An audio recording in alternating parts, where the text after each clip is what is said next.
नमस्कार दोस्तों, आज हम जानेंगे कि भारत में मुगल कैसे आए, उन्होंने कब तक शासन किया और कैसे एक महान साम्राज्य का अंत हुआ। एक शुरुआत, बाबर का भारत आगमन 1526।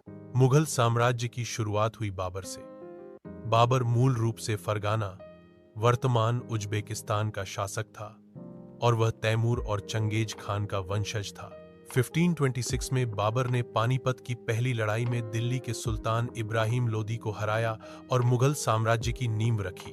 2 हुमायूं 1530-1256 बाबर के बाद उसका बेटा हुमायूं गद्दी पर बैठा, लेकिन उसे अफगान शासक शेर शाह सूरी ने हराया और भारत से बाहर कर दिया। कुछ वर्षों के बाद हुमायूं ने फिर से सत्ता हासिल की, लेकिन जल्द ही उसकी मृत्यु हो गई। 3 अकबर महान 1556-1605। फिर आया अकबर, जिसे अकबर महान कहा जाता है। अकबर ने भारत का सबसे मजबूत मुगल साम्राज्य खड़ा किया। उसने धर्मनिरपेक्षता, सांस्कृतिक एकता और प्रशासनिक सुधारों को बढ़ावा दिया। राजपूतों से संधि, दीने इलाही धर्म और आगरा, दिल्ली का विकास उसकी प्रमुख उपलब्धियां थीं। 4-2 जहांगीर 1605-1127। अकबर के बाद उसका बेटा जहांगीर शासक बना। वह कला और संस्कृति का प्रेमी था। उसके शासन में ही ईस्ट इंडिया कंपनी को भारत में व्यापार करने की अनुमति दी गई। 1615 में मानस 5 शाहजहां 1628-1858। शाहजहां को हम ताजमहल के लिए जानते हैं, जो उसने अपनी पत्नी मुमताज महल की याद में बनवाया। इस दौरान मुगल वास्तुकला चरम पर थी, लेकिन अंत में सत्ता संघर्ष शुरू हुआ। औरंगजेब 1060 58,70।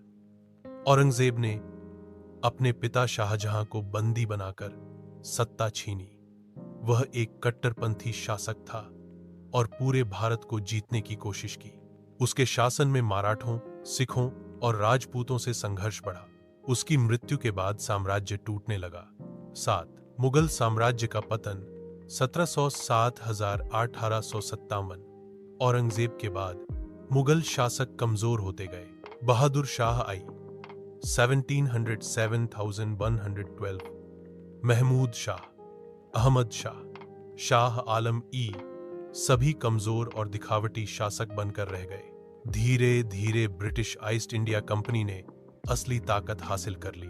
1857 की क्रांति के बाद आखिरी मुगल बादशाह बहादुर शाह जफर को अंग्रेजों ने गिरफ्तार कर बर्मा, म्यांमार भेज दिया। 1226 से 1857 तक 331 वर्षों तक मुगल भारत में रहे, लेकिन उनकी शक्ति सिर्फ अकबर से औरंगजेब तक ही ज्यादा प्रभावशाली रही। आज भी उनकी कला, वास्तुकला और इतिहास भारत में जिंदा है।